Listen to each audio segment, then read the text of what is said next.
My name is Savannah Reed, and I learned I wasn't invited to my sister's wedding while standing in a fluorescent-lit bakery aisle, holding a box of lemon bars I'd promised to bring to Sunday dinner. A cousin had posted a photo from a bridal boutique lace, champagne flutes, my mother's hand on my sister's shoulder, and the caption read, "Family only." I stared at the screen long enough for the lemon bars to sweat through the cardboard. A pulse rose behind my ears. Not loud, just steady, like a metronome marking everything I'd pretended not to hear. I typed Chloe's name into the search bar and found nothing. I typed my mother's and got the same. Somewhere between last week and this afternoon, I'd been unfollowed, untagged, uninvited. A clerk asked if I needed a bag. I said no and left the lemon bars on the shelf. Outside, the wind lifted the corner of a deflated graduation banner on the hardware store across the street, the year peeling away. I didn't cry. I didn't write a paragraph to plead my case. I opened my Maps app and searched flights leaving tonight, if they were drawing a circle without me. I didn't need to stand at its edge. At home, I set my keys on the counter with more care than necessary, as if the sound might shatter something fragile inside me. The apartment was still, the kind of quiet that made you notice your own breathing. I dropped my purse on the chair by the window, the one that caught afternoon light, and for a moment I just stood there, watching dust motes drift in the beam. I called my mother first. The line rang once before switching to voicemail, her chipper holiday message, the one where she promised to call right back. She didn't. I didn't leave a message. I didn't trust my voice not to betray more than I wanted her to hear. Next, I scrolled to Chloe's contact. My thumb hovered over the call button, but I already knew how that would go. She'd answer with that calculated sweetness she used when she wanted the upper hand, and I wasn't going to give her that stage. Instead, I opened our old thread, the one filled with recipes, inside jokes, and photos of the two of us before everything curdled. The most recent message was mine, a simple happy birthday from 2 months ago, left on read. The silence of those read receipts was louder than any slammed door. I moved through the apartment, pulling the suitcase from the hall closet. It still smelled faintly of sunscreen and sea air from a trip I'd taken last summer. I set it on the bed and unzipped it. If they wanted family only, I could give them distance in a way they hadn't anticipated. Folding clothes became a kind of meditation. Soft cotton, worn denim, the navy sundress I hadn't worn in years, but couldn't bring myself to give away.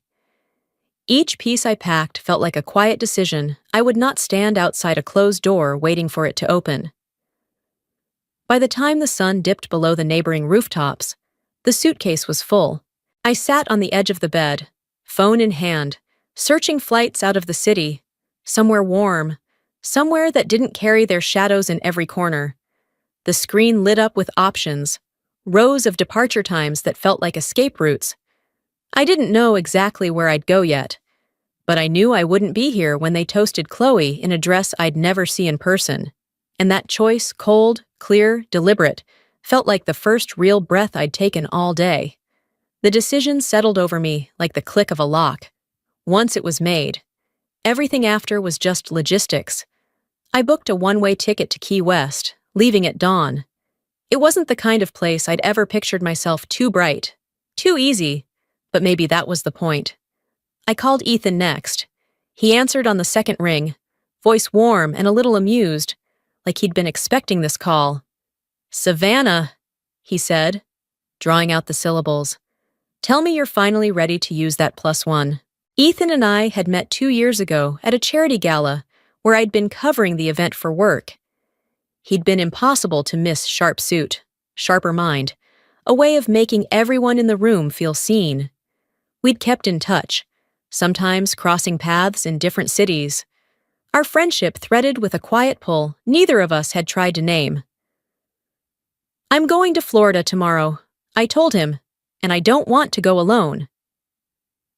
There was a pause, the soft sound of pages turning in the background. "Good," he said finally. I was getting tired of waiting for an invitation. We didn't talk about Chloe. I didn't need to explain the why. He seemed to understand there were some wounds that weren't for display. Instead, We talked flights and hotels, about the little beach villa he knew, overlooking a strip of sand no tourist brochures ever mentioned. He'd arrange everything, he said. I just had to show up. After we hung up, I moved through the rest of my evening, like someone following a map they'd drawn themselves. Dinner was an afterthought, a leftover salad, a glass of wine I didn't finish. I set out my passport, my sunglasses, the sandals I always forgot I owned. Before bed, I opened social media one last time. Chloe had posted a photo of her engagement ring. The caption, some recycled quote about soulmates. The comments were full of hearts and champagne emojis. I stared at it until my phone dimmed, then set it face down on the nightstand. Tomorrow, I'd be somewhere else entirely. Somewhere the air smelled like salt instead of old resentments. Somewhere Chloe's shadow couldn't reach. And for the first time in weeks, I slept without dreaming. The airport was still half asleep when I rolled my suitcase across the polished floor, the wheels clicking softly over the seams between tiles. Dawn light spilled through the tall windows, painting everything in pale gold. I wore oversized sunglasses, not for disguise, but for the comfort of looking out without anyone looking in. Ethan was waiting at the gate. He stood when he saw me, that easy smile settling across his face like it belonged there. He took my suitcase without asking, his hand brushing mine in a way that felt unhurried, deliberate. "You travel light," he said, glancing at the single carry-on. "I'm not planning to come back with baggage," I replied, and the corner of his mouth lifted.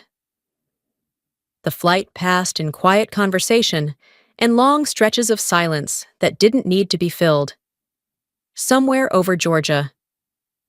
He leaned closer, voice low enough that it felt like a secret. "I booked us the villa, private pool, chef, and a view that will make you forget every bad thing anyone's ever said to you."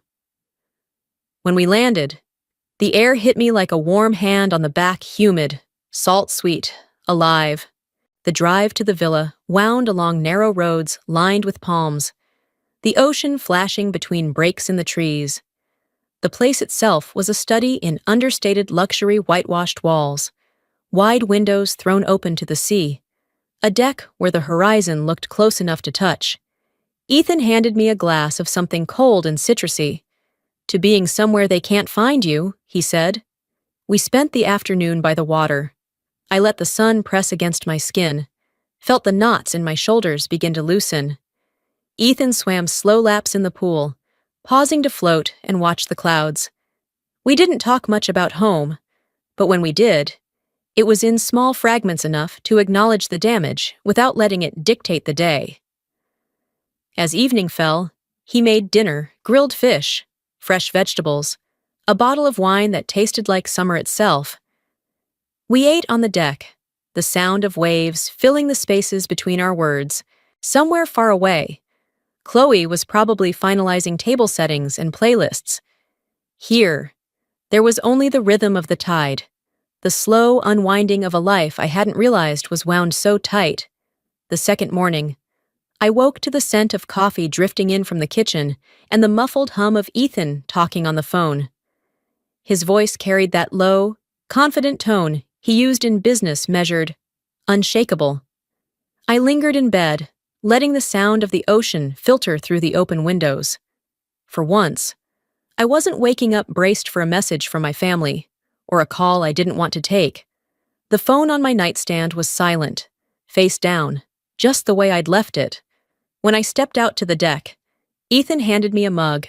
"I have a surprise," he said. "We're going out on the water."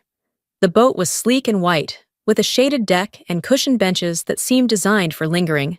The captain, a sun-browned man with an easy grin, nodded to Ethan with the familiarity of someone who'd worked for him before.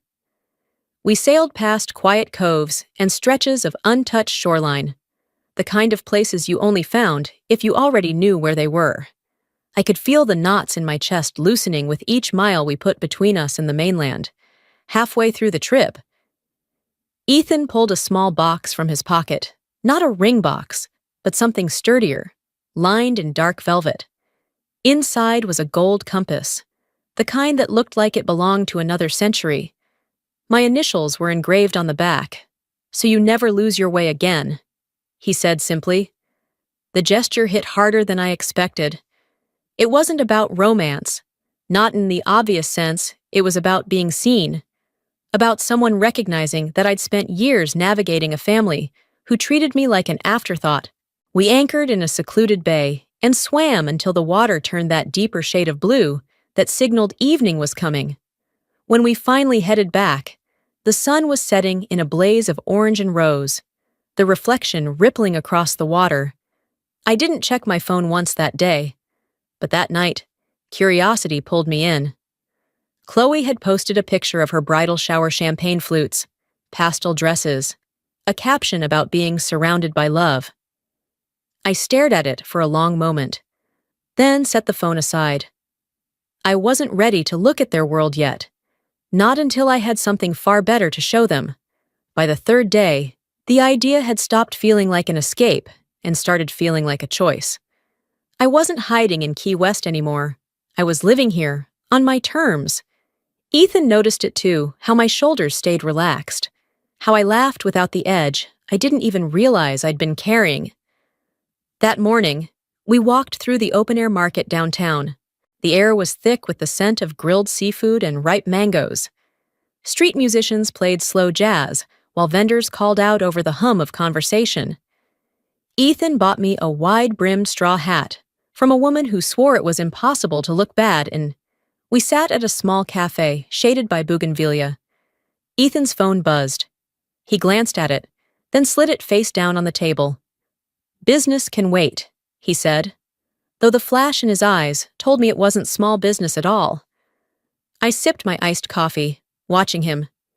"You always turn it off that easily for the right reasons."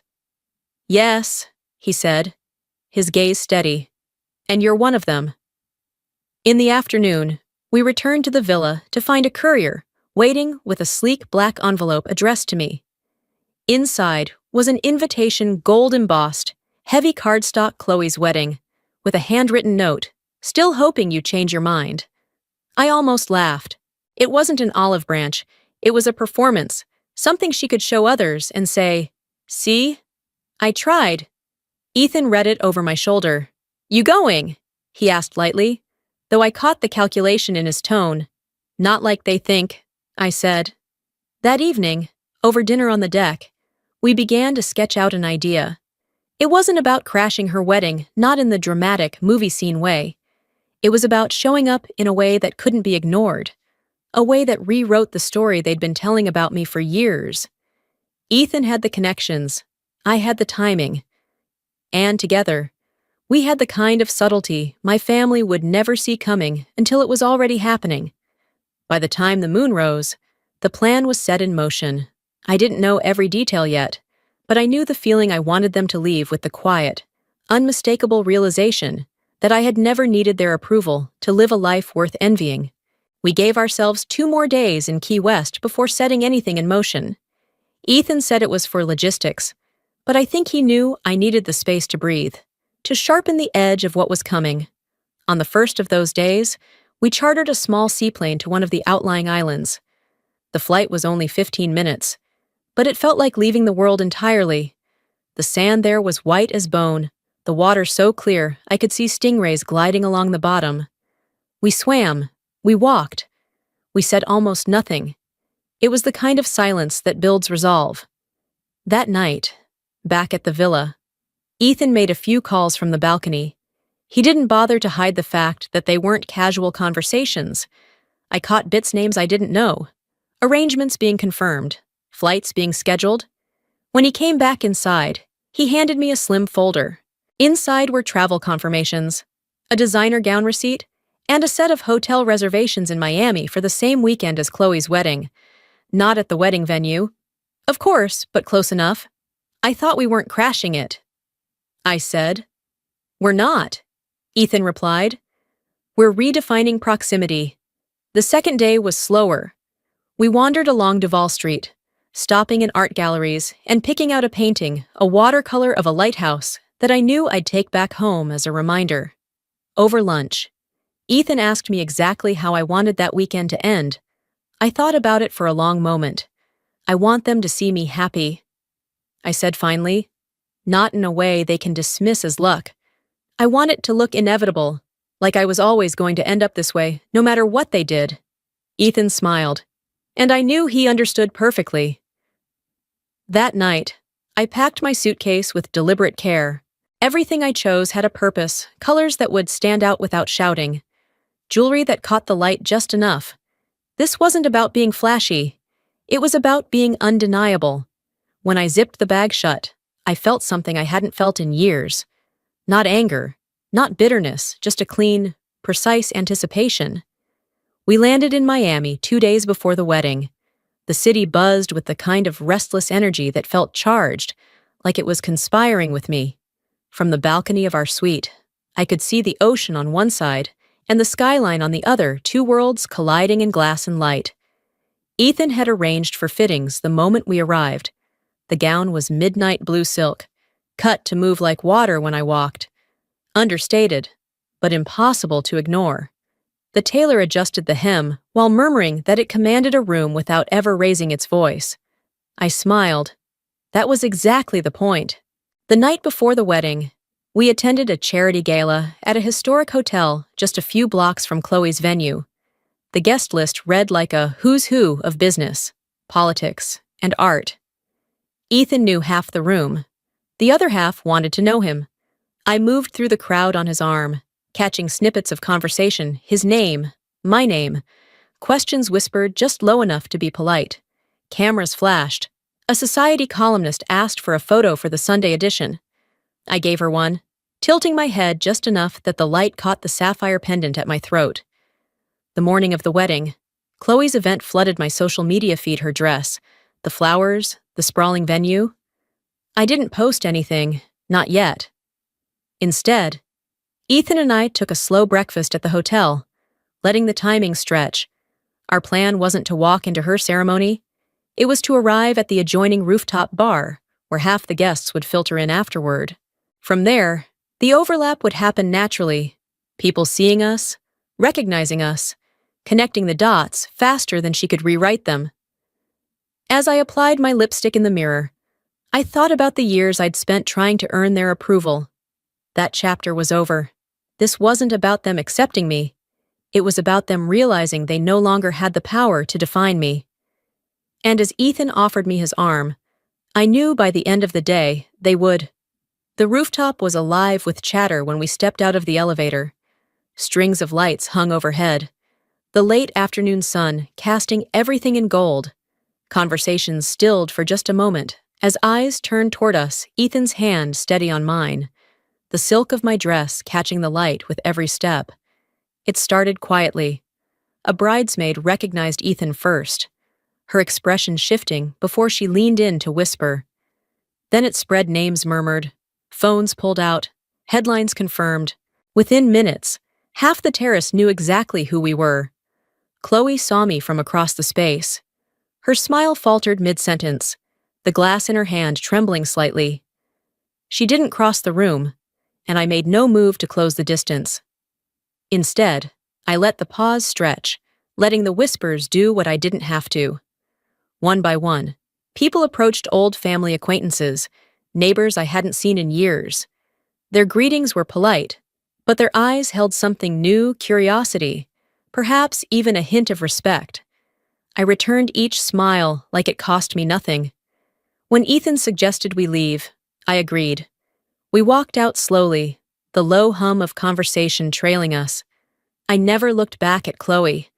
I didn't need to. Back in the quiet of our suite, I stepped onto the balcony. The city sprawled before me, lights beginning to glitter against the coming night. For the first time in years, I felt entirely free of the weight of their approval. Revenge hadn't needed to be loud or cruel. It was simple, precise and unshakable truth, shown in a way they couldn't deny. I was already living a life they could never give, and could never take away. And that was more than enough.